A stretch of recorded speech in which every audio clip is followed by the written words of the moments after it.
আল্লাহ রসুল আল্লাহর হাবিব জানালেন, কোনো মেয়ে ছেলে যদি উঠান দাবার মধ্যে ঘরের মধ্যে থেকে কথা বলে, কোন উঠানের মানুষ যদি পুরুষ হোক আর নারী হোক তার কথার আওয়াজটা শুনতে পায়, ওই মেয়ে ছেলের জিহ্বাটা টেনে টেনে টেনে টেনে টেনে টেনে আল্লাহ পাক 3000 মাইল রাস্তা লম্বা করে দেবে, 300 মাইল চওড়া করে দেবে, 250 মাইল পুরু করে দেবে। আল্লাহ পাকের জাহান্নামী বান্দারা ওই জীবের উপর দিয়ে কিয়ামত পর্যন্ত চলাফেরা করবে। ওর কবরের ধারে মুফতি সাহেব, হাজী সাহেব, গাজী সাহেব, পীর সাহেব, মহা সাহেব নিয়ে জিয়ারাত করলে ওই মেয়ে ছেলের জন্য মাপ হবে না। আমি বলিনি, আল্লাহ রসুল বললেন, একটা মেয়ে ছেলের ভাষার একটা নারী বা পুরুষ তার গলার সাউন্ড শুনতে পেলে এটাই করবে। আল্লাহ রসুল আল্লাহর হাবিব আরো জানালেন, কোন মেয়ে ছেলে তার দেহটা, তার মাথাটা কোন মেয়ে ছেলে দেখতে পায়, ওই মাথাটা জাহান্নামের আগুনে জ্বালাবে। কোন মেয়ে ছেলের দেহটা অন্য কোন মেয়ে ছেলে দেখতে পায়, ওই দেহটা জাহান্নামে জ্বালাবে। ওই মেয়ে ছেলের হাঁটুটা অন্য মেয়ে ছেলে যদি দেখতে পায়, ওর হাঁটুটা জাহান্নামে জ্বালাবে। তাহলে যেসব মহিলারা রাস্তায় ঘুরছে পিঠ বার করে মাথা বার করে, কোন অংশটা জাহান্নামে দেবে? জান্নাতে দেবে। কোন দিকটা জান্নাতে দেবে? বেহেশতের বাগান। আহা, ভয় ভরসা অন্তরে হলো না। আল্লাহ পাক এই জন্য কালামুল্লাহ শরীফে বললেন, বিসমিল্লাহির রহমানির রহিম, ইয়া আইয়ুহাল্লাযীনা আমানুত্তাকুল্লাহা হাক্কা তুকাতিহি ওয়া লা তামুতুন্না ইল্লা ওয়া আনতুম মুসলিমুন। কত সুন্দর করে আল্লাহ বললেন। আমার আল্লাহ দুনিয়ার ছাগল, গরু, ভেড়া, উট, বাঘ, দুনিয়ার জীব জানোয়ার, ইহুদি, খ্রিস্টান, পদ, বাগদি, কাউরা, মুসি, গাছপালা, পাহাড়, পর্বত, চন্দ্র, সূর্যকে ডাকে না, আল্লাহ নবী ডাকছে। আল্লাহ পাক বলছেন, ইয়া আইয়ুহাল্লাযীনা আমানু, এই আমার বিশ্বাসী বান্দারা, আমি আল্লাহকে যারা বিশ্বাস করেছ, আমার নবীকে যারা বিশ্বাস করেছ, ও আমার বিশ্বাসী ইমানদারেরা, আমানুত্তাকুল্লাহা, আমি আল্লাহর ভয় করো, হাক্কা তুকাতিহি, তোমরা ভয় করবার মতো ভয় করো, ওয়ালা তামুতুন্না ইল্লা ওয়া আনতুম মুসলিমুন, আর তোমরা পরিপূর্ণ 1 নম্বর নির্ভেজাল নিখুঁত মুসলমান হয়ে মরে যাও। জোরে বলেন না, কি সুন্দর কথা বলেছে। আহা, এই কথা কবেকার কথা? আজকের গার না কালকের গার না 1 জানুয়ারি শুরু হয়ে যায়? 2000 বছর আগের কথা। আল্লাহ ইমানদারদের ডেকে বলেন, সেই ইমানদারদের জন্য মজলিস হলো মুসলমান, সেই মোমেনদের জন্য মজলিস হলো ওলামা হযরতেরা আসবেন, তাদের দাওয়াত করা হয়েছে। এই ধরে নেন আমার কঠিন রোগ হয়েছে, এখন আমার ছেলেরা আমাকে ডাক্তার বাড়ি নিয়ে গেছে। কি ডাক্তার খবর দিয়ে বাড়ি আনা হয়েছে। ডাক্তার বাবু দেখে বলছে, বাবু আপনার কি রোগের ওষুধ দেব? অনেকগুলো রোগ হয়েছে, গ্যাস্ট্রিক আছে, সুগার আছে, হাই প্রেশার, কি ওষুধ দেব? 2-3টে রোগ একসাথে। তা যাই হোক, ওষুধগুলো দিয়ে যাচ্ছি বাবু, খেয়েও। আর তোমাকে বলে যাচ্ছি, খবরদার আজে বাজে খাবার খেও না, গোস্ত খেও না, ডাল খেও না, আলু খেও না, মিষ্টি খাবেন না। শুধু কেবলমাত্র দুপুরবেলা 100 গ্রাম চালের ভাত কাদা করে আর পাতলা মুসারের ডালের পানি একদম শুধু লবণ দিয়ে এইটা খাবেন। আর রাতের বেলা 2খানা করে রুটি খাবেন, ডাক্তারের উপদেশ। আর এই ওষুধগুলো খাবেন। ও বেচারা ওষুধ দিয়ে চলে গেছে। আর ইনি কি করেছেন, ওষুধগুলো গুনি একেবারে নিয়ে আলমারিতে চালের বাতায় ডয়ের খোলে রেখে, যেটা নিষেধ, যেটা বারণ, ডাক্তারের উপদেশ যেটা নিষেধ করেছে, ওইটাই সেই যে বেশি খাওয়ালো, বেশি খেয়ে ফেললেন। এখন বলেন তো, আপনাদের কাছে আমার বিচার, এখন এই যে হলো, এই রুগী কবরে যাবে না ডাক্তার কবরে যাবে? হ্যাঁ, এই লোক ঠিক বলে, ডাক্তার কবরে যাবে। সত্যি না, কারণ আছে। এখন ধরে নেন এই আমি আপনাদের বক্তা, আর আমার পরে পরে যেসব বক্তা আছে, কি আল্লাহ রসুল বলেন আল উলামা ওয়ারাসাতুল আম্বিয়া, আলেম হচ্ছে নবীর ওয়ারেস, নবীর সন্তান। এদেরকে দাওয়াত করে আনা হয়েছে। এরা কি বলে যাবে? বাবারা নামাজ পড়বে, রোজা করবে, হজ যাকাত দেওয়ার সমর্থন থাকলে হজ যাকাত আদায় করবে, বাপ মার সেবা করবে, খিদমত করবে, বয়স্কদের সম্মান করবে, ছোটদের স্নেহ করবে, হালাল খাবে, হারাম পরিত্যাগ করে দেবে, বয়স্কদের সম্মান করবে, ছোটদের স্নেহ করবে, আল্লাহ আল্লাহ করবে। ও মুসলমান, ইমাম সাহেব মৌলভী সাহেব কথাগুলো সারা রাত বলে গেল, সারা রাত বলে গেল। সকালে উঠে কি এই গরুর কান আর মানসির কান সমান হয়ে গেছে? সব মানুষের নয়, সকলার কথা বলি, মার খাবো না কিসের বেলা? কিছু কিছু মানুষের কান না গরুর কানের মতো হয়ে গেছে।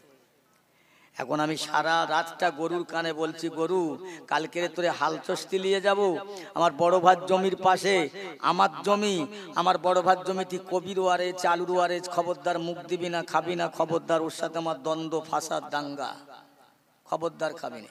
সারা রাত গরুর কানে বলেছি, সকালবেলা উঠে গরু যেই লেগেছি গাপ করে একটা কবিতি কামড় মেরেছে। বলেন তো এই গরুর কানে বলা আর মানুষের কানে বলা দুটো সমান হয়ে গেছে? কষ্ট লিখছেন আমার কথায়? একটু হ্যানা বলেন না, কষ্ট নিলেন, ব্যথা নেবেন না। আজকে রে এইখানে জলসা হবে, কোন আলেম জানে? আমি জানি। তাহলে ডাক্তার যেমন বাড়ি এনে চিকিৎসা করলো, চিকিৎসা মতো চললে না, তার গোরস্থানায় কবর হবে। ইমাম সাহেব, মাল সাহেব, মৌলভী সাহেব এরা বললো এই কথাগুলো সারা রাত ধরে। সকালবেলা উঠে দেখা গেল প্রথম নম্বরে ফজরের নামাজ কাজা। কি হবে?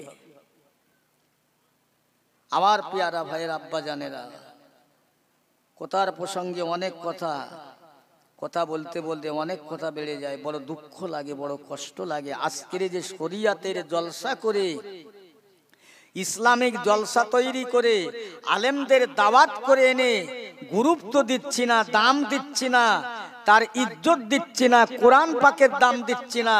রাত 12টার সময় খাদ্যমন্ত্রী আইন করলে মুরগি মারো, মুরগি নিধন করো, মুরগি খেলে বার্ড ফ্লু রোগ হচ্ছে। মাত্র 12টার সময় কথাটা বেরিয়ে পড়েছে। সকাল না হতে হাজার হাজার মুরগি মেরে নিধন করে দিলেন। তাহলে রাজি খাদ্যমন্ত্রীর কথাটা সঙ্গে সঙ্গে যত্রতত্র প্রাধান্য দেয়া হলো। আল্লাহর কোরআনের কথা 2000 বছর আগের কথার প্রাধান্য কে দিলে? এর ভয় কে করলেন? আল্লাহ বললেন, বান্দা আমার ভয় করো। বিশ্বাসী যারা তোমরা, ইমানদার যারা, আল্লাহ তাদেরকে বললেন। এ মজলিস কারা দিয়েছে? এ মজলিস ইমানদারে দিয়েছে, মুসলমান দিয়েছে। টাকা পয়সা, অর্থ সম্পদ, শ্রম সব দিয়েছে। কিন্তু আজকের সেই জিনিসের প্রতি এত অবজ্ঞা, এত অবহেলা, এত অযত্ন কেন? তার মানে কি? আসল কথা, গোনায় গোনায় অন্তর ভরে গিয়েছে, কালো আঁধার হয়ে গিয়েছে। মসজিদে যাবে, বাজারে গিয়ে 4 ঘন্টা বসবে, এ 4 দোকানে ও 4 দোকানে বড় বড় হাদিস খুলবে, বাড়ি আসবে রাত 12টার সময়। আর মসজিদে যদি যায় একটু দেরি হলে, ইমাম সাহেব টাইম দেখো, 2, 3, 4 ঘড়ি টাঙানো। এখন তার অভাব নেই, আল্লাহ করে ঘড়ি পানে টাইম হয়ে গেছে হুজুরে, আর 1 মিনিট 1 সেকেন্ড বসা যাবে না। ও বাজারে গিয়ে 4 ঘন্টা ঘুরবে। কথা বলছেন? আজকে মুসলমানের এমন একটা স্বভাব, একটা রেওয়াজ হয়ে গেল, মজলিসেও বেশি বসতে চায় না, মসজিদেও বসতে চায় না। গোরস্থানায় যাচ্ছে, সেখানেও দুনিয়ার গল্প, মসজিদে দুনিয়ার গল্প। তার মানে হৃদয় অন্তর কালি হয়ে গেছে, ছিয়া হয়ে গেছে। কি যার জন্য আজকের এই জায়গায় বসা যাচ্ছে না। এই জায়গাটা, এই পরিবেশটা, মাথায় টুপি দিয়ে বসাটা, মাইক দিয়ে চিল্লে ওয়াজ করাটা, এই পর্যন্ত এই খামারটা, এই বাগানটা তৈরি করতে আমার রসুলের কত বেজ্জতি হয়েছে। আমার রসুল কত অপমান সহ্য করেছে, কাফেরদের হাতে মার খেলেন। বদরের যুদ্ধ হলো, উহুদের যুদ্ধ, খয়বরের যুদ্ধে কত যুদ্ধ হলো। এই ইমানের ঝান্ডা, ইমানি মজলিস তৈরি করতে গিয়ে আমার রসুলের, আমরা তার উম্মতে মোহাম্মদী, বুঝলেন? আসলে বাঁধা ঘর, পাতা চুলো, খোলা ভাত, ঢেলা পানি পেয়ে যাচ্ছি আর খেয়ে যাচ্ছি, বুঝি না, আমরা বুঝতে পারি না। কষ্ট হয়নি? যার বাচ্চা হয় না, যে মেয়ে ছেলে, সে বাচ্চার মায়া বোঝে। যে মহিলার বাচ্চা নেই, বাচ্চা জীবনে হয়নি, ও কিছু বোঝে। খুনিবেগির মানুষ আজকের ইসলামের জন্য পাথর খায়নি, ঢিল খায়নি, ঢেলা খায়নি, ও যুদ্ধ করতে হয়নি। আহা, যারা যুদ্ধ করে এই পর্যন্ত এনেছে, জীবন দিয়েছে ইসলামটাকে খুনিবেগি পর্যন্ত পৌঁছাতে, চিন্তা করেছে? একবার ভেবেছে? একবার ভাবলে না? মাথা খুললো না? চিন্তা করলো না? অন্য ইতিহাস পড়া যায়, অন্য বই পড়া যায়, অন্য পত্রিকা পড়া যায়, ইসলামের ইতিহাস পড়তে মানুষ চায় না। যারা পড়েছে তাদের কাছে শোনেন, শুনে দেখেন কি করেছেন তারা। আহা, আজ কোথায় বসেছেন? কোন জায়গায়? আল্লাহ রসুলের মজলিস, আল্লাহর মজলিসে, বেহেশতের বাগানে। আল্লাহ রহম করেছে, করম দয়াময়, দয়া করে আমাদের মতো হতভাগা, কপাল ফাটা, হতচ্ছাড়া, দুর্ভাগা মুসলমানদের তার বেহেশতের বাগানে বসেছে, বসায়েছে, বসতে পেরেছি। এর জন্য সবাই আল্লাহ শুকর আদায় করেন, বলেন আলহামদুলিল্লাহ। সবাই একসাথে একটু জোরে বলেন আলহামদুলিল্লাহ, আর একটু জোরে বলেন আলহামদুলিল্লাহ। নারায়ে তাকবীর। বুঝলে? এই বেহেশতের বাগান কি অবযত্ন, অযত্ন, অবহেলা? জবাব দিতে হবে কাল ময়দানে। আমার রসুল পাকের ভালোবাসার মানুষ যদি হও, তাহলে বাইরে থাকবে না, থাকার নয়। আল্লাহ রসুল, আল্লাহর হাবিব সাহাবা হুজুরদের ডেকে বললেন, ও বাবা আবু বকর, ও বাবা ওমর, ওসমান, আলী, আমি রাসূলুল্লাহ বলে যাচ্ছে, বাবা আমার ইন্তেকালের বাদে আমার জুব্বাটা, তাসবিহটা এক দেশে, একটা ইয়ামনদের বলে দেশ আছে বাপ, ওই দেশে বাবারা খবরদার, একজন আল্লাহর বান্দা আছে, আমার ভালোবাসার মানুষ আছে, সে জীবনে আমার কাছে আসেনি, প্রকাশ্য তার সঙ্গে সাক্ষাৎ হয় নাই। ও বাবারা, আমার ইন্তেকালের বাদে ওসিয়াতটা মেনে নেবে, কাজ করবে, এই জুব্বাটা, এই জুব্বাটা, তাসবিহটা আমার ওই মানুষটার কাছে দিয়ে আসবে, যার নাম হলো হযরতে ওয়াইস কুরনি রহমাতুল্লাহ আলাইহি। যাবে বাবা। সাহাবীরা চিন্তা করলাম, আমরা এত সাহাবী থাকতে আমাদের দিল না। এই ওয়াইস কুরনি, তাকে তো কোনোদিন দেখিনি দরবারে, আমাদের দিলেন, তাকেই দিলেন, আমাদের দিলেন না।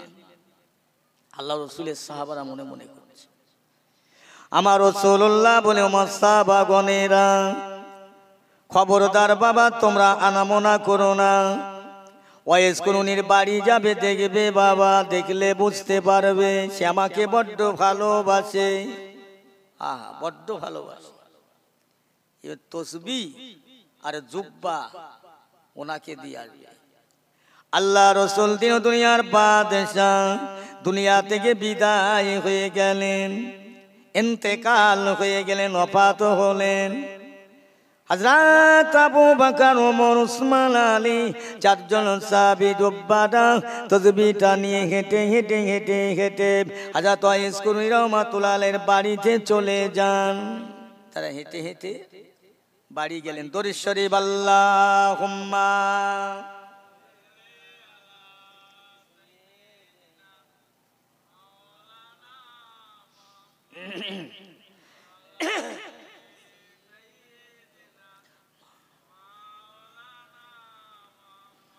সালামেরি গজরা, দরুদেরি হার, সালামেরই গজরা দরুদেরই হার, ভালোবেসে খোদা যাকে দিলেন উপহার, সে যে মোরে নূর নবী কামলিওয়ালা, তাহার শানে পড়েন সবাই সাল্লে আলা, জোরে জোরে আল্লাহুম্মা সাল্লে আলা।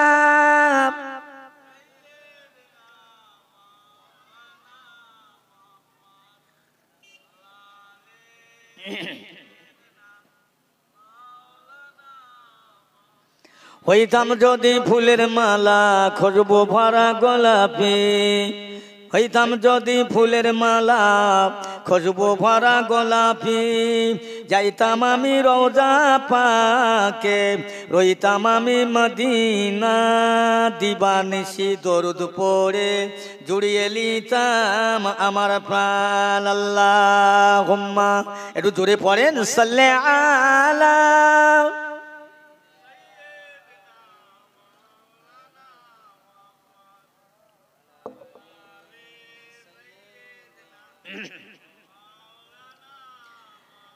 পেয়ারা হাজিরিন আমার ভাইরা, ওয়াইস কুরুনি আর রসুলুল্লাহর দরবারে কোনো সময় আসেননি।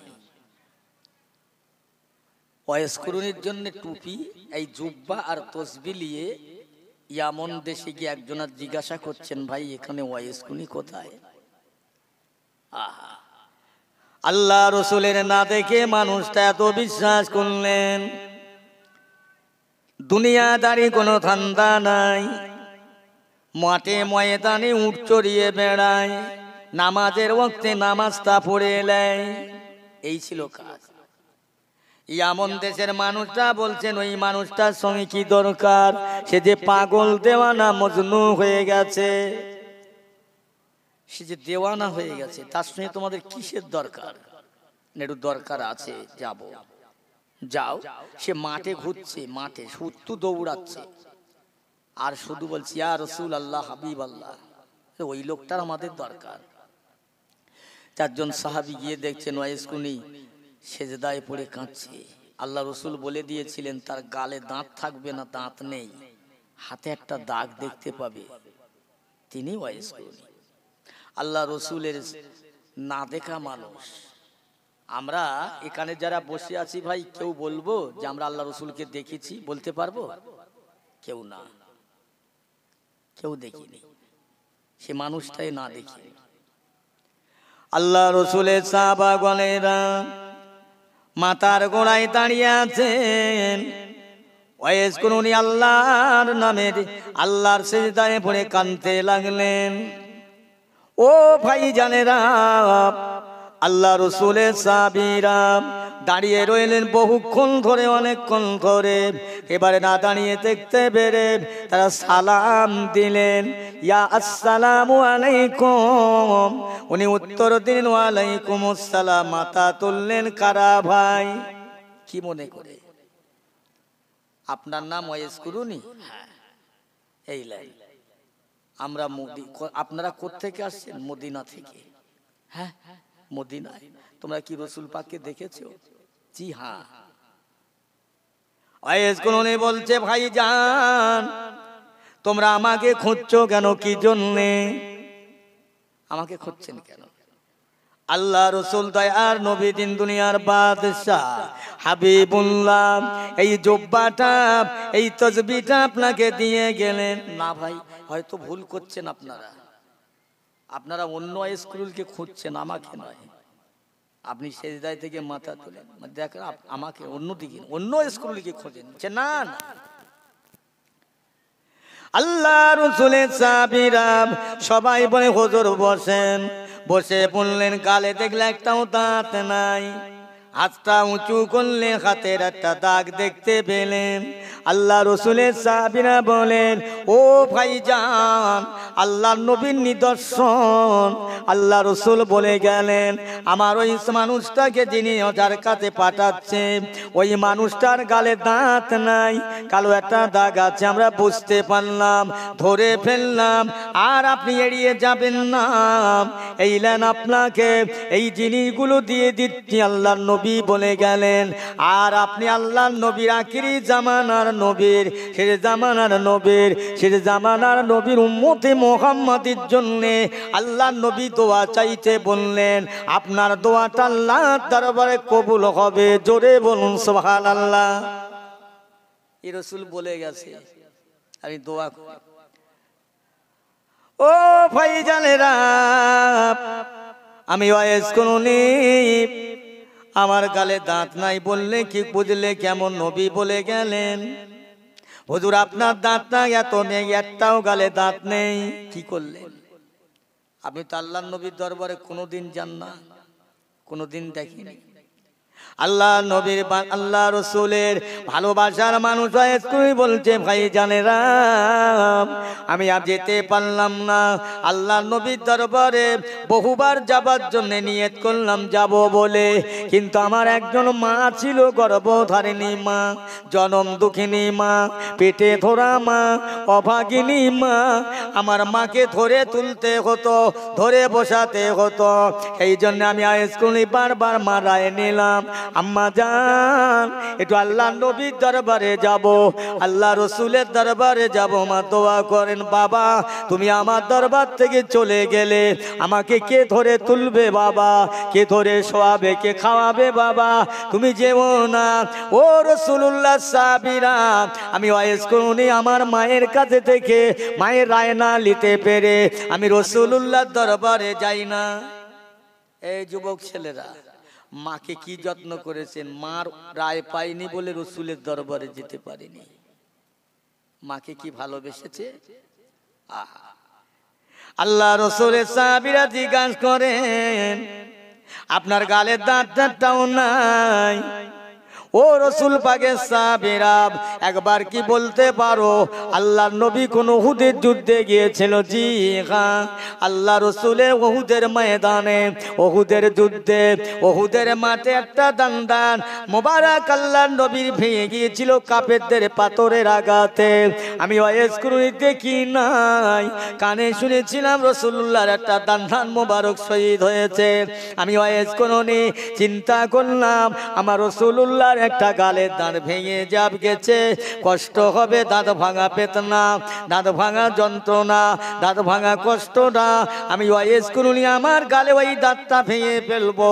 ওয়াইজ করি একটা দাঁত ভাঙলেন, আরবের পাথর দিয়ে ভেঙে, চিন্তা করলেন আমি যে দাঁতটা ভাঙলাম যদি দাঁতটা নবীন না ভাঙে, পাশেরটা ভাঙে, সেটাও ভাঙলেন। আবার চিন্তা করলেন এ দাঁতটা না ভেঙে যদি পাশেরটা ভাঙে। আমি ওয়াইজ করি এইরাম করতে করতে করতে করতে আমি 32টা দাঁত আমার রসুলুল্লাহর মহব্বতে, রসুলুল্লাহর ভালোবাসায় আমি ওয়াইজ করুনি ভেঙে দিয়েছিলাম। একটু জোরে বলা যাবে না? এমনি ভালোবাসা কাকে বলে, মহব্বত কাকে বলে?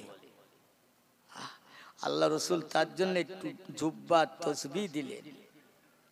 আল্লাহ রসুলের সাহাবীরা বলে, ভাই এইলেন আপনার আল্লাহ নবী দিয়ে গেলেন, আপনি বড় ভাগ্যবান, আপনার ভাগ্যটা সৌভাগ্য, নসিবটা বড় বলন্দ।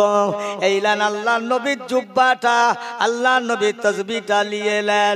আল্লাহ নবী আমাদের কাছে বলে গিয়েছেন, ও আমার সাহাবীরা এগুলো দিয়ে ওয়াইজকে বলে দিবে আমি রসুলুল্লাহর গুনাহগার উম্মতের জন্য যেন দোয়া চাই। আমার রসুল, আমি হাবিবুল্লাহ আমার গুনাহগার উম্মতের জন্য যদি আইসকুলি দোয়া চাই, আইসকুলি দোয়াটা কবুল হলে আমার উম্মতে মুহাম্মাদি অনেকটা নাজাত পাবে। জোরে বলুন সুবহানাল্লাহ। বুঝলে, আজকে জলসায় বসার মানুষ হয় না, না দেখে রসুলকে বিশ্বাস করা মানুষদের দেখি আল্লাহ বলছেন তোমরা ভয় করো, ভয় করো, ভয় করবার মতো ভয় করো, খবরদার এদিক ওদিক করো না। ও মুসলমান ইমানদার, আল্লাহওয়ালা ভাইরাম, আল্লাহওয়ালা গনেরা, পেয়ারা দোস্তেরা, ওই কথাটা ওই জায়গায় থাক। আমি একটা মহিলার কথা বলবো বাবা, যারা আল্লাহর ভয় করেছিল, আল্লাহর মহাব্বত করেছিল, আল্লাহর কাছে জবাব দিতে হবে বলে দুনিয়ায় যারা ভয় করে, দুনিয়ার কোনো মানুষের কথা প্রভা করে নাই, অপেক্ষা করে নাই। একজন মহিলা হযরতে আম্মাজান হাজরা আলাইহিস সালাতু ওয়াস সালাম, নবী ইব্রাহিম আলাইহিস সালামের বিবি, নবী ইসমাঈল আলাইহিস সালামের আম্মাজান। ইনি ছিলেন মুসলিম জাহানের পিতা, মুসলিমদের পিতা। আমার রাসূলুল্লাহ গোটা বিশ্ব নবী। আদম আলাইহিস সালাম হলো জাতির পিতা, ইব্রাহিম আলাইহিস সালাম হলো মুসলিম জাতির পিতা। হিন্দু মুসলমান কাউরা মুসি সবার পিতা হলো আদম আলাইহিস সালাম। ইব্রাহিম আলাইহিস সালাম হলো মুসলিম জাতির পিতা। আমার নবী হলো গোটা বিশ্ব জগতের নবী। জোরে বলবেন না সুবহানাল্লাহ। নবীকে সবাই চিনেছে। আম্মাজান হাজরা আলাইহিস সালাম তখন ছোট বাচ্চা, বাপ নেই, দুনিয়া ইন্তেকাল করেছেন। শোনেন একটু, মায়ের সাথে বাড়ির কিছু দূরে একটা মেলা, জায়গাটার নাম হচ্ছে টেনার। ওই টেনারতে একটা বাদশা ছিল, জালিম বাদশা, চরিত্রহীন বাদশা, ব্যভিচারী বাদশা, যার নাম ছিল বাদশা সাধন। ওই মেলাতে প্রতিদিন একবার করে যাবে, ওর একটা টাইম ছিল। ওই মেলাতে যত মহিলা যাবে, সব থেকে সুন্দরী রূপসী, যার চোখে লাগবে, ওর কিছু লোক আছে হাতের কর্মচারী, তাদেরকে বলে দেবে অমুক মেয়েটাকে, তার ঠিকানা পত্র সব নিয়ে বলবে, যাও তাকে সেন তেন ভাবে ছলে বলে কলে কৌশলে আমার কাছে চাই, যদি না আনতে পারো তোমাদের চাকরি চলে যাবে, মুন্ডু চলে যাবে। তারা ভয়েতে, চাকরির লোভে, জীবনে জানের ভয়, বেঁচে থাকার জন্য তারা খুঁজে খুঁজে ধরে আনবে, বুঝলেন। এখন একদিন আমার হাজরা ইসলাম মায়ের সাথে একটু মেলায় গেলেন। মেলায় গিয়ে এখন এক জায়গায় দাঁড়িয়ে আছে, তেনার বাচ্চা তো, এই তো জীবনে মা হাজরা ইসলাম দেখেনি, বাচ্চা মানুষ। কাছাকাছি গিয়ে বলছে, মেয়ে তোমার নাম কি? আমার নাম হাজরা। থাকো কোথায়? অমুক জায়গায়। উনি কে? উনি আমার আম্মি যান, মা বুড়ো মানুষ। বাস কোথায় সব ঠিকানা পত্র শুনে চলে গেলেন। হাজরা আলাইহিস সালাম কি সুন্দর মহিলা দেখেন, বলছে মা, যে লোকটা আমাদের খোঁজ খবর নিচ্ছে, বাড়ির খবর নিচ্ছে, এই লোকটার মতলব ভালো না মা, চলো চলে যাই, বাড়ি যাই, বাড়ি যাই, চলো। মায়ের সাথে বাড়ি গেলেন। এদিকে বাদশা সাধন গিয়ে বলছে, সমস্ত কর্মচারীদের কুত্তাদেরকে বললেন, এই যত্ন ভাবে আমি একটা মেয়ে দেখে সেই কেনার মেলাতে ঘুরছি, তার নাম হাজরা, থাকে অমুক জায়গায়, এই তার চেহারা, ওকে রাতারাতির মধ্যে যেভাবে ফলে বলে কৌশল আমার কাছে আনা চাই, নইলে তোমাদের মাথা এক এক করে কেটে নেব। বলুন জালেম বাদশার কথা মানতে হবে। তারা ভয়েতে দৌড়াতে লাগলে, কোথায় সেই মেয়েটার বাড়ি, নাম ঠিকানা শুনে চলে গেলে, বুঝলেন। মায়ের সঙ্গে হাজরা বাড়ি গিয়ে বলছে, মা তুমি এই ঘরে থাকো, আমি তুলি। হাজরা সালাম বুঝতে পেরেছে মতলব ভালো না, এ আমাদের প্রতি অত্যাচার করবে। রাতের অন্ধকারে মাকে ঘরে রেখে দিয়ে নিজের যৌবন, নিজের ইজ্জত, নিজের ঈমান বাঁচাবার জন্য মায়ের ঘর থেকে কোথায় যাচ্ছে? জঙ্গলে। ওই রাত্রে আল্লাহ, আমি হাজরা জঙ্গল দিয়ে হেঁটে যাব, জঙ্গলের বাঘ যদি আমাকে খেয়ে নেয় আমি নিস্তার পাবো, যেন ওই বাদশা সাধনের হাতে না ধরা পড়ি। জোরে বলবেন না সুবহানাল্লাহ? একটু জোরে বলেন না সুবহানাল্লাহ? এই পিছনে যারা এসোরা বলে না, ওই টিএমসির লোক বলে ওই ওরা বলছে বলুক, আর সিপিএম বলছে ওরা বলে বলুক, আইএসএফ বলছে ওরা বলে, সব বিভক্ত হয়ে গেছে। যে যা করেন করেন, আল্লাহকে চিনেলেন, আল্লাহকে ডেকেলেন, একটু গাল ভরে ডেকেলেন, মনে করুন জীবনের শেষ সুবহানাল্লাহ বলা, আর নাও হতে পারে। কি মা হাজরা ইসলাম মাকে ঘরে রেখে চলে গেলেন।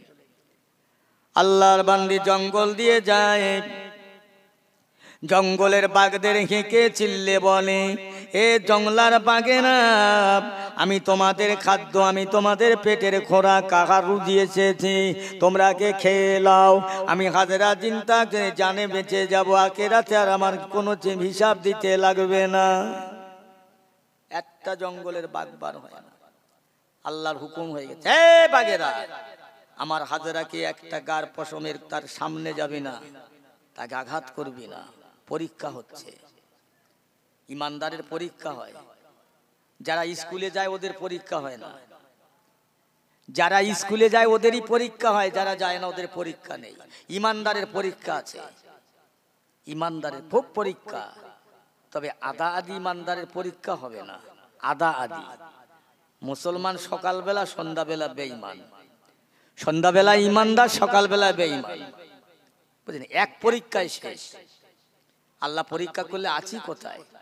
আম্মাজান হাজরাকে পরীক্ষা হচ্ছে, এই জঙ্গলের বাঘ একটাও আমার বান্দি হাজরার দিকে যাবি না, পরীক্ষা চলছে। বলুন না সুবহানাল্লাহ। সব বাঘেরা চুপ হয়ে গেল, সব কথা বলে, আল্লাহ সব কথাই সবাই শোনে। মানুষ পায়খানা করে, তার ভিতরে যে পোকা হয়, ও পোকারাও আল্লাহকে আল্লাহর জিকির করে। বলুন না সুবহানাল্লাহ। এই বান্দাগুলো আল্লাহ ভুলে গেছে জিকির থেকে। দুনিয়ার গাছপালা, বৃক্ষ, নির্বাণতা সব আল্লাহর জিকির করে। আল্লাহ বললেন, আমি সর্বশ্রেষ্ঠ সেরা করে বানিয়েছি মানুষকে। লাকাদ খালাকনাল ইনসানা ফি আহসানি তাকবীম। আল্লাহ প্রথমে বললেন ওয়াত্তিনে ওয়াজ্জাইতুনে ওয়া তুরে সিনিনা ও হাজাল বালাদিল আমিন। আল্লাহ জয়তুন গাছের কসম খেয়ে বললেন, পাহাড়ের কসম খেয়ে বললেন, মক্কা মদিনার কসম খেয়ে বললেন যে আমি আমার বান্দা ইনসানকে সর্বসৃষ্টির সেরা করে সুন্দর করে বানিয়েছি। বলুন না সুবহানাল্লাহ। সুন্দর করে, সব চাইতে উৎকৃষ্ট। বলেন, যদি আল্লাহ বাঘ করতো সুন্দরবনে থাকতে হতো, কুকুর করতো রাস্তায় রাস্তায় ঘুরতে হতো। আল্লাহ শুকরিয়া না? আল্লাহ আমাদের মুসলমান করে ইমানদারের ঘরে নবীর উম্মত হিসাবে আল্লাহ আমাদের কবুল করেছে। বলেন না আলহামদুলিল্লাহ। একটু জোরে বলেন আলহামদুলিল্লাহ। কথা বলছেন।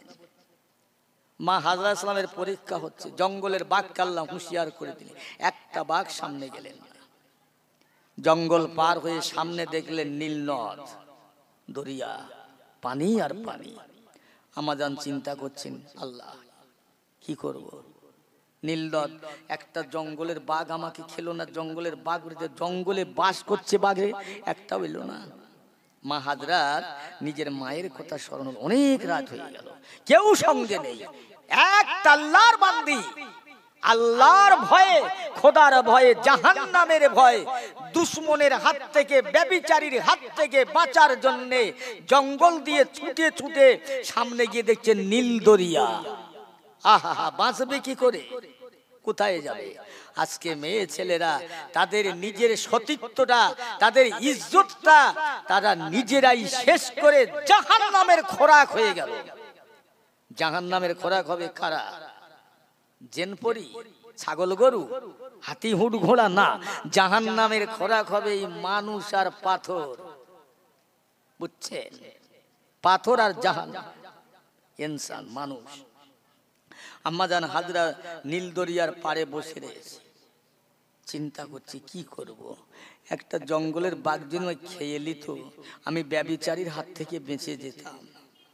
আল্লাহ কেন একটা বাঘ আসে না? আম্মাজান হাজরা আলাইহিস সালাতু ওয়াস সালাম চিন্তা করেন, আমার আম্মাজান বুড়ো মানুষকে রেখে এসেছি না জানি বেঈমান বাচ্চা সাধনের কুত্তার দলেরা মনে হয় আমার আম্মাজানের সঙ্গে কথা বলে, প্রেসার চালায়, যাই যাই।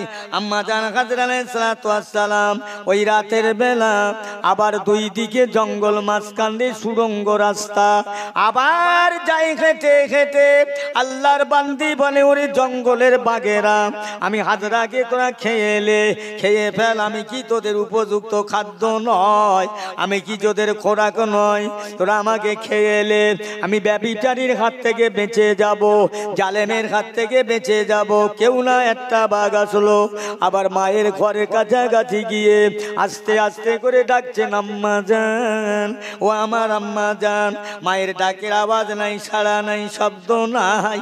আম্মা জান হাজরা ঘরের মধ্যে ঢুকলেন, দরজাটা খোলা, চার কোণে অন্ধকারে খাঁচা করে, মাকে খুঁজে পায় না।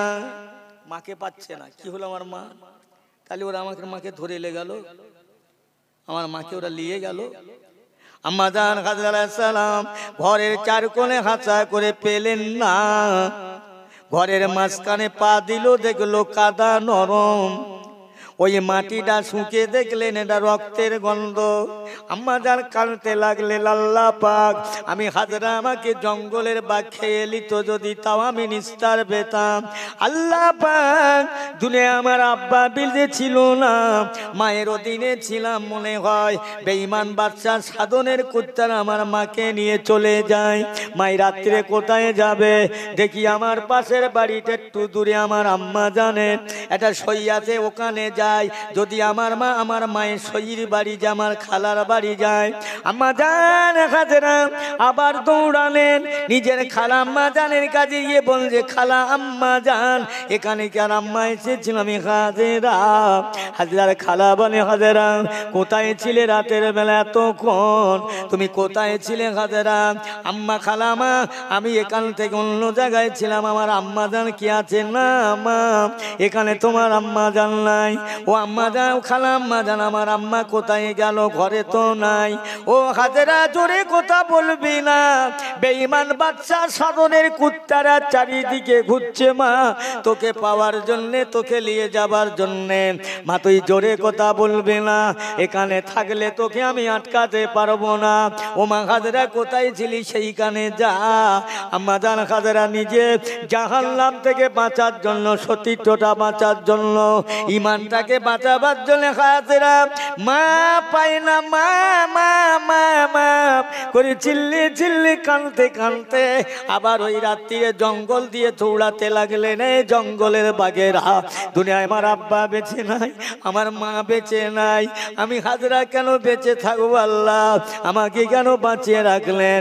আল্লাহ জঙ্গলের বাঘ আমারে কেন খায় না? চিল্লি মেরে ডাকছে, জঙ্গলের বাঘেরা, আমি হাজরা কি তোদের খাদ্য নয়? আমি হাজরা কি তোদের উপযুক্ত খানা নয়? তোরা আমাকে কেন খাবি না? জঙ্গলার একটা বাঘ আসে না, বিড়াল আসে না, বা কুকুর আসে না। আম্মা জান হাজরা দৌড়ে দৌড়ে জঙ্গলের শেষ সীমানায় পৌঁছে দেখে আবার নীল। কি হবে? কোথায় যাব আল্লাহ? দুনিয়ায় আমার মা বেঁচে নাই, আব্বা বেঁচে নাই, আমি কোথায় যাব? আল্লাহ জঙ্গলের বাঘ আমারে কেন ছয় না? আম্মা জান হাজরা বলে, এই জায়গায় যদি থাকি না জানি বেঈমান বাদশা সাধনের কুত্তারা আমাকে ধরে নিয়ে যাবে। এই না মনে করে আল্লাহ পাক জঙ্গলের বাঘ যখন আমি হাজরাকে খেলো না, জঙ্গলের বাঘ যখন আমি হাজরাকে ওরা আমাকে ছুঁলো না, আল্লাহ পাক আমি নীল দরিয়ায় এই পানিতে ঝাঁপ দেব। যদি নীল নদীর পানির কুমিরেরা, হাঙরেরা, মানুষকে গজীব জানোয়ারেরা আমার খেয়ে লাই, আমি নিস্তার পাবো। এই না বলে আম্মা জান হাজরা নীল দরিয়ার পানিতে ঝাঁপ দিয়ে আল্লাহু আকবার পড়লেন। ওদিকে বেঈমান বাদশা সাধনেরা তামাম দাজারটা, তামাম দেশটা খোঁজাখুঁজি করলেন, কোথাও পেলেন না। হাজরা পানিতে একবার ডোবে, একবার ওঠে, একবার উঠে, একবার ডোবে। আমার ভাইরা, পিয়ারা দোস্তেরা, একটা দুটো দিন নয়, কিতাব ইতিহাস এসেছে আম্মা জান হাজরা ওই নীল নদের পানিতে 11টা দিন একবার ডুবে একবার ওঠে। আমার আল্লাহ পাক তো হাজরাকে এখনো জিন্দা জীবিত রেখেছেন। জোরে বলুন সুবহানাল্লাহ। এখনো জীবিত রেখেছে। এই জীবিত অবস্থায় জ্ঞান আছে, হুঁশ নাই, হুঁশ নাই। হাজরা ভেসে ভেসে ভেসে ভেসে দরিয়ার এক নিকটে কিনারায় গিয়ে দাঁড়িয়ে গেলেন। এক ঘাসের গায়ে বেঁধে গেলেন। ও আমার ভাই জানেরা, দরিয়ার পানিল দরিয়াতে জাল ফেলার জন্য, মাছ ধরার জন্য জেলেরা আসলেন আম্মা জান হাজরা লাম করে ভেসে ভেসে চড়ে পৌঁছে গেলেন। জেলেরা জাল ফেলে মাছ ধরার জন্য সে দেখলেন এত সুন্দর ফুটফুটে মেয়ে, এ জিন্দা না মোরা। তাই না তারা তুললেন উপরে, রেগায় তুললেন, সূর্যের কিরণ তার রোদ লাগে। আম্মা জান হাজরা ক্রমশ চড়ু বড়ু হয়। দেখে না জ্যান্ত আছে, এখনো বেঁচে আছে। চিন্তা করে কি করা যায়। জেলেরা নিয়ে ভাবছেন কি করা যাবে, কোথাকার মেয়ে, কার মেয়ে, এ মেয়ের বাপের নাম কি, মার নাম কি, এর খোঁজ কোথায় পাবো। এনারা চিন্তা করছেন, ওদিকে বেঈমান বাদশা সাধনের কুত্তারা ছুটে ছুটে দৌড়ে দৌড়ে আসছেন। কাছাকাছি এসে গেলেন। তারা বলছে এই তোমরা কারা? বলে আমরা এই জেলেরা মাছ ধরতে এসেছিলাম। এ মহিলাটাকে বলে চিনি না, আমরা জানি না, দরিয়ার পানিতে ভেসেছিল, আমরা এখন তুলেছি, সূর্যের কিরণ লেগে চড়ু বড়ু হয়। বাদশা সাধনের লোকেরা বললেন এই সেই মেয়ে হাজরা, যার জন্য আমরা দিনরাত ঘুম হারাম করে খোঁজাখুঁজি করছি, পাওয়া যাচ্ছে না। সরে যাও, সরে যাও। তারা ওই অবস্থায় নিয়ে বেঈমান বাদশা সাধনের দরবারে পৌঁছে দিলেন। বাদশা জাহা বানাইলেন। যে মেয়েটাকে আনতে বললেন, অনেক খোঁজাখুঁজির পরে দরিয়ার পানিতে পেলাম। জেলেরা জেলেদের কাছে ছিল, তবে ইনি এখনো অজ্ঞান, হুঁশ নাই, জ্ঞান নাই, নিঃশ্বাস আসছে, হুঁশ নাই। আম্মা জান হাজরাকে হুঁশ করার জন্য, সুস্থ করার জন্য বড় বড় ডাক্তার হেকিম সাহেবকে দিলে আর আনলেন। ডাক্তার নিয়ে আসলেন, আম্মা জান হাজরাকে চিকিৎসা করলেন, সুস্থ হয়ে গেল। সুস্থ হবার পরে জজ্জার করে কাঁদে, আল্লাহ, দুনিয়ায় আমার আম্মা জান বেঁচে নাই, আব্বা জান নাই, কিন্তু কেন আজকের আমাকে আল্লাহ বাঁচিয়ে রাখলেন। আম্মা জান হাজরা শেষবারের মতো খালার কাছ থেকে আসার সময় বললেন, খালামা একবার বলবেন আমার আম্মি জানের খবর কি, একটু বলবেন। জানো? বলে মা হাজরা রে, তোর আম্মা জানকেই বেঈমান বাদশা সাধনের দলেরা তারা পায়ে দড়ি বেঁধে কুকুরের মতো টেনে টেনে নিয়ে যায়, আর বারবার জিজ্ঞাসা করে তোর হাজরা কোথায় বল। তোর মা বলতে চায় না, চাবুকের বাড়ি প্রহার করে তোর মায়ের চামড়াগুলো ছিঁড়ে যায়, গায়ে থেকে রক্তগুলো বেরিয়ে যায়, রাস্তা দিয়ে টেনে টেনে নিয়ে যায়। ওদের অন্তরে একটু মায়া দয়া হলো না। আম্মা জান হাজরা কানতে কানতে এসে নীল দরিয়ায় ঝাঁপ দিলেন, সুস্থ হয়ে গেলেন, জ্ঞান ফিরলেন, আল্লাহর কাছে আরো কানতে লাগলেন, আল্লাহ পাক, আজ আমি হাজরার জন্যে আমার মাকে বেঈমান বাদশার সাধনের কুত্তারা টেনে নিয়ে যায়। আল্লাহ আমাকে কেন নিলেন না, আমাকে কেন জিন্দা রাখলেন? এই না বলে কাঁদছেন। হাজরাকে নাস্তা দিলেন, বড় বড় খাবার, ফল পাকড়ের নাস্তা, উন্নত মানের জিনিস দিলেন। হাজরা বলে, আল্লাহ পাক, আমি হাজরা আমার জান যতক্ষণ ধরে থাকবে আমি এই বেঈমান বাদশা সাধনের বাড়ির এক ডোক পানি গালে দেব না। বেঈমান বাদশা সাধনের বাড়ির একটা খাবার যেন আল্লাহ আমার পেটের মধ্যে না যায়। একবার জোরে বলা যাবে না সুবহানাল্লাহ? একটু চিন্তা ভাবনা করে, কি ইমানদার ছিল, কি ভয় তারা করেছে। আম্মা জান হাজরা তারা চিন্তা, বড় বড় মেয়েরা ফলের নাস্তা আনে, ফলের নাস্তা। ও বুবু জান হাজরা খেলেন, আপনি চিন্তা করবেন না, আমরা যখন আপনার মতো যুবতী ছিলাম, যৌবন প্রাপ্ত ছিলাম, আমাদের এইভাবে ধরে এনেছে। আজ আমরা বৃদ্ধ হয়ে গেছি, আমাদের যৌবন শেষ হয়ে গেছে, এখন যারা আসবে তাদের খিদমতের জন্য আমাদের রেখে দিয়েছে, খেলেন। হাজরা কাঁদে চোখের পানি ছেড়ে, তোমরা আমার কাছ থেকে সরে যাও, আমাকে খাবার কথা বলো না। হাজরা যে ঘরটায় রয়েছে, ঘরটা বড় সুন্দর ঘর, চারিদিকে ঘেরা, অনেক রাত হয়ে গেছে। বেঈমান বাদশা তার ক্ষুধাত তিনি যে মা হাজরাকে নিজের হাজরার সঙ্গে জেনা করবার জন্য, হাজরার ইজ্জতে নষ্ট করার জন্য তিনি পায়ে পায়ে হাঁটতে লাগলেন। আল্লাহর বান্দি মা হাজরা আলাইহিস সালাম বললেন, আল্লাহ পাক, পাক আজ আমি যে জঙ্গল দিয়ে হেঁটে গেছিলাম, আমার জঙ্গলের বাঘ যদি খেয়ে নিত আমি হাজরা আমি বড় খুশি হতাম। জঙ্গলার বাঘ খেলো না। আল্লাহ পাক আমি নীল দরিয়ার পানিতে ঝাঁপ দিলাম, পানির একটা হাঙর কুমুর আমারে খেলো না। আল্লাহ পাক এখন বাচ্চার সাধনের হাতে ধরা পড়লাম। আমি যতক্ষণ বেঁচে থাকবো আল্লাহ আমাকে এই বেঈমান বাচ্চার সাধনের একটা খাবার যেন আমার পেটে না যায়, আমি খাবো না। আম্মাজান কাঁদতে লাগলেন। হাজরার কাছে যাবার জন্য বাদশা সাধন রাতের বেলা পায়ে পায়ে যান।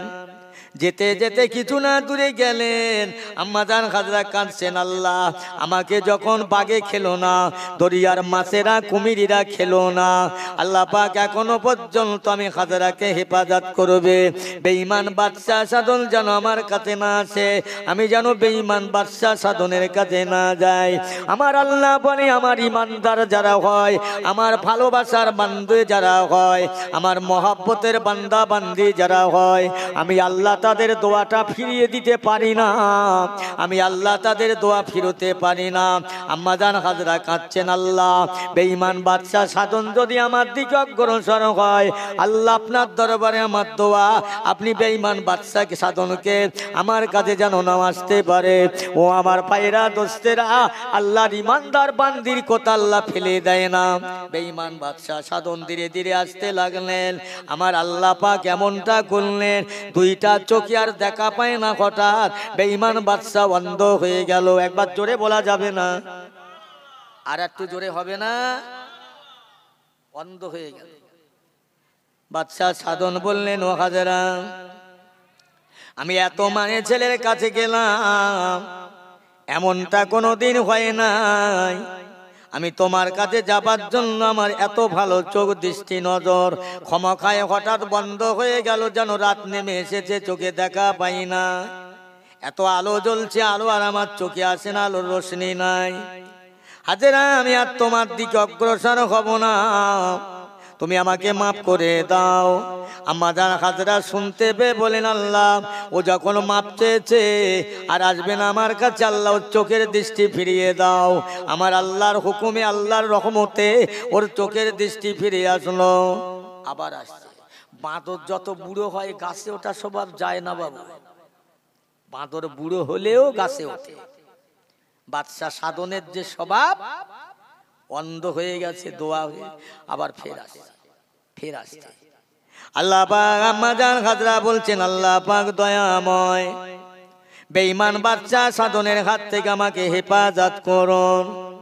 ও মুসলমান ইমানদারেরা, ইতিহাস বলতে যে ওই সময় বেঈমান বাদশা সাধনের পা দুটো যেন আস্তে আস্তে অবাস হয়ে যায়, আর নিজের শরীরটা নিজের পায়ে ভর দিয়ে দাঁড়াতে পারেন না, চলা তো হাঁটা দূরের কথা।